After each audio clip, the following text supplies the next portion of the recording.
I would like to begin by having you consider these questions regarding electronic cigarettes, also known as e-cigarettes. Do you know what an electronic cigarette is? Do you think electronic cigarettes are dangerous or harmless?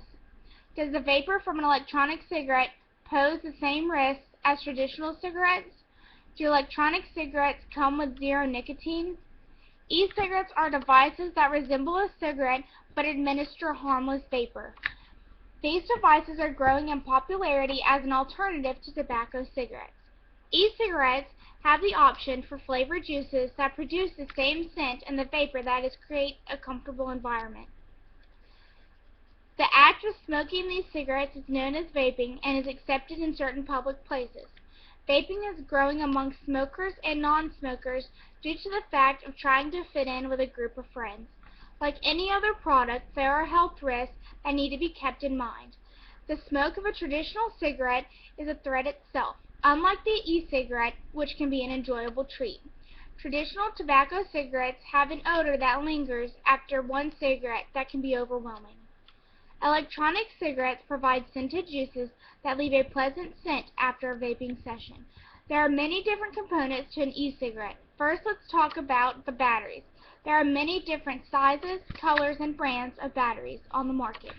Here I have a few to show you. This first one tastes most like a traditional cigarette and comes in regular and menthol. On the contrary, I have 3 other examples of batteries to show you the differences.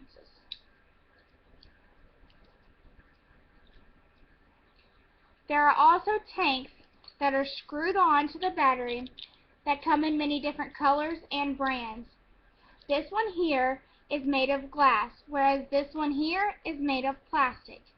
The e-juice is placed inside of the tank, then it is screwed onto the battery. When the button on the battery is pressed, it burns the coil inside of the tank, which creates the vapor. The e-juice can be purchased in different size bottles, flavors, as well as nicotine levels, such as this here is strawberry, Jolly Rancher watermelon, and cinnamon red hots. The preference of the level is up to the user. The higher number of milligram of nicotine is most similar to an actual cigarette. For example, light smokers may prefer an 8 milligram e-juice to subdue their cravings, while heavy smokers may prefer a 24 milligram e-juice to get their nicotine fix. And for those non-smokers, they do have an option to purchase a zero nicotine e-juice. E-juice and vaping indoors is questioned among people and businesses because of the similarity they have to actual cigarettes. Would it bother you if someone vaped in your home or in the same restaurant you're in? Keep in mind that according to Kahn and Siegel, the vapor that is emitted does not pose the same risk as secondhand smoke, and the scent may be enjoyable. Many young people start smoking because they think it is cool and their friends are doing the same. Participants who have at least one close friend who smoked is more likely to smoke cigarettes themselves, according to Choi and Foister.